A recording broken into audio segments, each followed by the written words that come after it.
all, Heidi here from Rain Country. God is good all the time. Though I've talked about this before, I do have something new, a little bit different that I use instead of just coconut oil. But first, let's talk about the types of things that you should treat. So I have here a bread whisk with a wooden handle.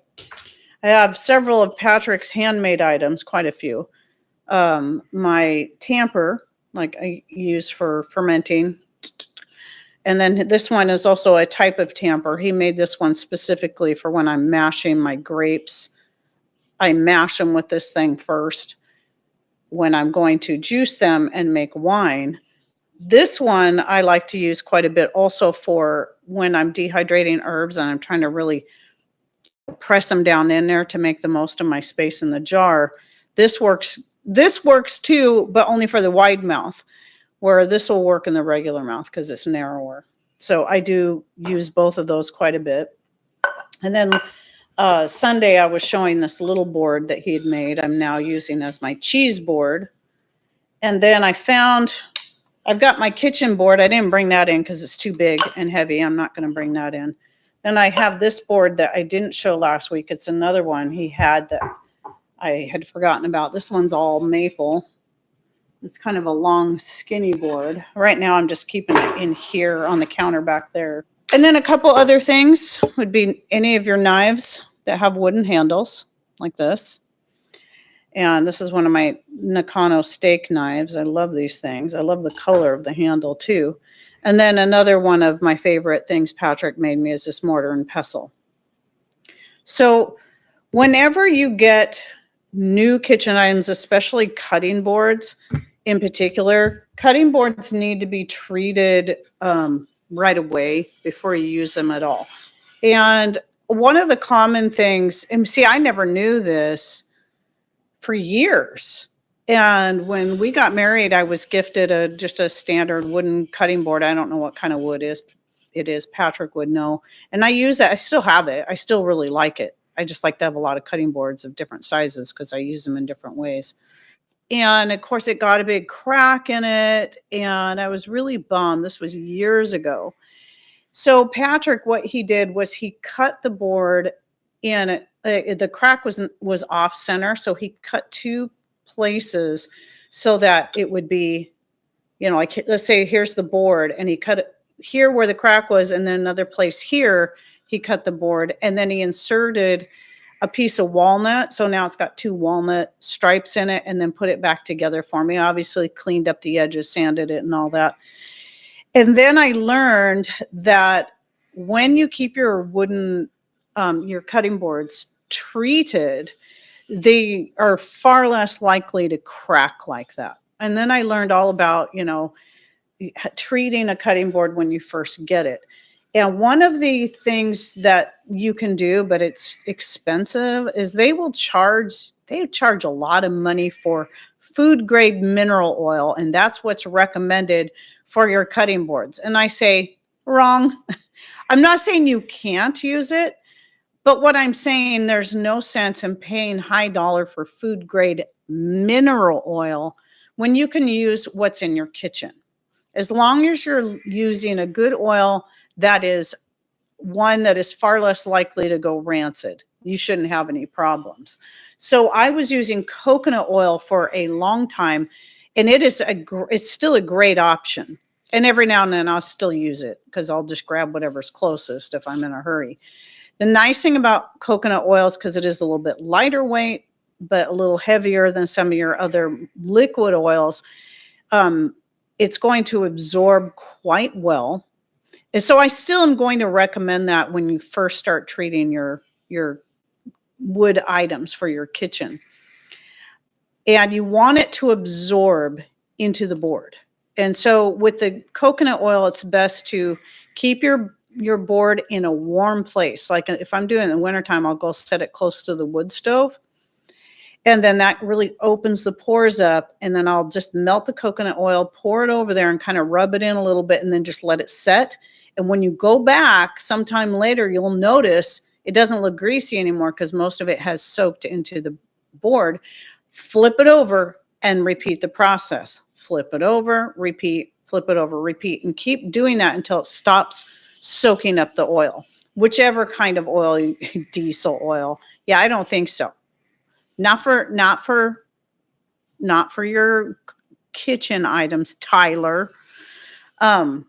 But yeah, so you just keep doing that until it stops soaking up the oil, and then that's going to get deep into the pores, deep into the wood, and that's going to really, really protect it. It's going to make it far easier to clean as well.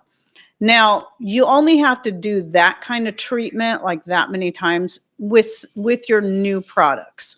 Now, some things that you buy, like a lot of your knives and stuff, if they have a wooden handle, they've already been treated with something, so it may not be necessary.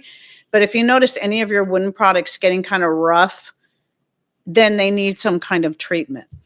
So what I do now, though, instead of coconut oil, I like to use, I would still, like I said, I'd still recommend the coconut oil. Oh, and I forgot to say, the other great thing about coconut oil is it is also antibacterial, antifungal, antiviral.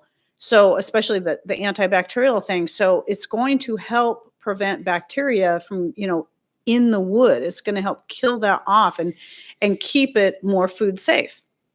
So the other one I really like to use quite often now, and I also like to use this for treating any kind of cast iron, is the organic palm shortening. And now I get it from Azure Standard. And, it's the fair trade, ethically sourced, all that kind of stuff. So the thing I like about the palm shortening is that it's a little thicker than your standard coconut oil. You know how coconut oil melts at like 76 degrees. So you touch it and it immediately starts melting. But the palm shortening, it takes a little more than that, but you can just rub that right into, I haven't done this little mortar in a while. Just rub that right in there, and same thing, just let it set. You can, again, let it set in a warm place. It's summertime. You can always set it out in the sun, and the sun will warm it up, and it will help that whatever oil you're using to soak deeper into the wood. And then it also, the nice thing about it is it really brings out the character of the wood, the grains and all that. And this is maple as well. So this one, I believe, I don't know what all's in this. Pretty sure there's some maple, but that looks like walnut to me, because this has only had a couple of treatments and it's not that dark. Now, if you look at my chicken cutting board that I did not bring in here, I can't remember what wood he made that out of. It might have been alder from that when he took out that alder tree out front. That was a very light color when he first made it for me. But because of repeated treatments, it's almost the color of the walnut in this board I just held up. It's pretty dark. I should have brought it in here, but it's got bread on it right now. I didn't feel like bringing it in. And so then what I do is that whenever I feel like my, like this needs it quite often because it's my bread whisk. And so it gets washed a lot. And then I try to remember to just put just a light coating on it every time I use it.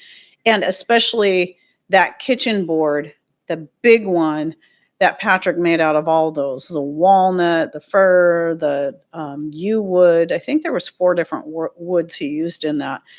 That gets treated after every time I do anything where I'm rolling stuff out, whether it be my bread, my pie crust, my crackers, my tortillas, anything where I'm going to roll it out. And then you got to kind of scrub it a little bit to get all the dough off of there.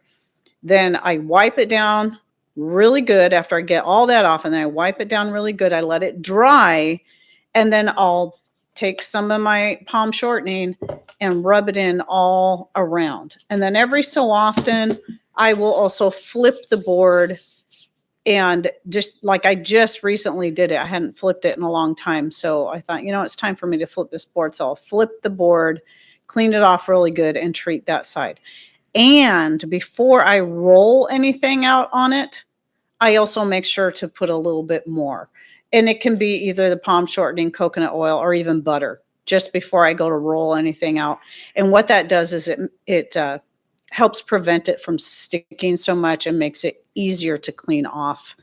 And as long as it's food grade and safe, I mean, but again, coconut oil, palm shortening, even avocado oil are all good options. So I'm going to show this again so you can see it as a set, my mortar and pestle. I have a marble one, but then he also made me this one. So I have two. I use them both in a little bit different ways. And by the way, he does still make these when he has time for sale. This needs a treatment actually, but the long-handled vegetable tamper, I love that thing. I love having that on hand. But yeah, you'll notice as soon as you put anything on your wood products, all of a sudden that grain will stand out and it just really brings out the color of the wood. So it looks nice, as well as is going to lengthen the time these things are going to last. I mean, they should last virtually forever. But unlike, like that board that I got when we were married, that thing is now 35 years old. And I don't know how many years in I'd been using it when it broke, but I'm pretty sure, and he had to, repair it for me. I'm pretty sure it's more than twice as old as it was from the time that we got it to the time, since the time he fixed it. And so it's because I treat that one all the time as well. And ever since I've done that, I've never had problems with any of my cutting boards cracking. Now, if you're cutting on them, then they're still going to get marks and stuff in them, but the oils will also help with that too. And it's not going to totally heal the cracks, but it will kind of fill them in a little bit and also get down in there and prevent anything from getting worse. The vegetable tamper looks like Terry's husband corrector. Well, she doesn't use the cast iron skillet on you? But yeah, this is easier to heft. This would be good for taking out a knee, right? A rib, a skull. So how often you treat your wood products is all dependent on how often you use them and how. So the kitchen board, I treat after every use, whereas like my cheese board, the board I use for cutting the bread on, even the tampers, some of that stuff, I'm only going to treat when I feel like I need it. Now whenever I use it to mash grapes with, and then I wash it up, I definitely do put a good coating on that because it's commonly used with wet things, where this is sometimes used for wet things and a lot of times used for dry things. So it's not something I need to treat all the time because I'm not always having to scrub it down. I might just rinse it off or something. And same thing with knives. Not a lot of the things, even this, I don't treat every time, but I try to remember to. But a lot of times things that you're holding in your hand also kind of get a little bit of a treatment from the oils in your hand.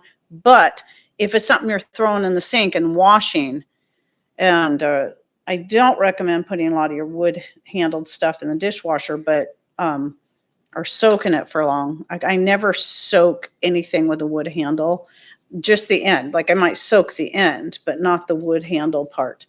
But if it gets wet at all and you're concerned that any of the oils might have got washed off, then yes, I recommend treating it. But for the most part, a lot of your things don't need to be treated every time. I certainly don't treat this every time, especially if I use it for crushing walnuts, which is what I do. Sometimes I use this for crushing walnuts and peanuts.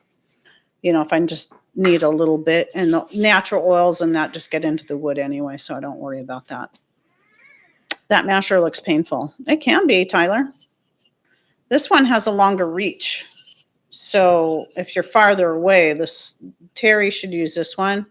But up close and personal, this would be the better one. Because, it's shorter and this one has a little more heft. So yeah. So you better behave. You have a ceramic mortar and pestle? I didn't know they came in ceramic. The marble is really good. The marble's good. I like my marble one. It was my first one. And I really like that when I'm trying to smash up really hard things like the what is it? The allspice, little allspice seed. That stuff is like hard. So I like using the marble one for that, though the maple's pretty hard wood. And the last chat asked about a built-in 50s butcher block, sorry, on my counter with stains. Any suggestions on how to clean it? As far as getting the stains off, you could try, I would do a test run on this, but that where I was showing in a short how to use the peroxide and baking soda to remove stains, I would think that would work. But I'd again just do a test run on it since you're talking wood, and on a small spot, like if you can find usually your stains are going to be right out there in the open because that's the part that's getting used. But if you can find a place that's a little more inconspicuous, try that just on a little tiny spot, put the baking soda and peroxide blend on there and just let it sit for a few minutes and then clean it off and see if that works. And if it doesn't look like it's going to damage or bleach out the wood too much, because it will likely bleach the wood as well. That's why you don't want to leave it too long. How do I best straighten a warped cutting board? That would be a good question for Patrick. But I would think that if you had soaked it, this is my guess, okay? I'm just going to assume, maybe somebody else can chime in. I would assume that if you soaked it in warm water for a little bit and then set it on a hard, flat surface and then took something heavy and put it on top and then let it weigh it down, I would believe that as it dries, it should flatten out with the heavy weight on top of it. Or that too, clamping it between straight blocks to dry. When dry, it will be straight. Hey, I was pretty close. If you don't have clamps, then you can just use something heavy, anything, put on top, as long as it's against a hard surface like your countertop or something. So thanks for coming in, guys. Take care and God bless. Bye.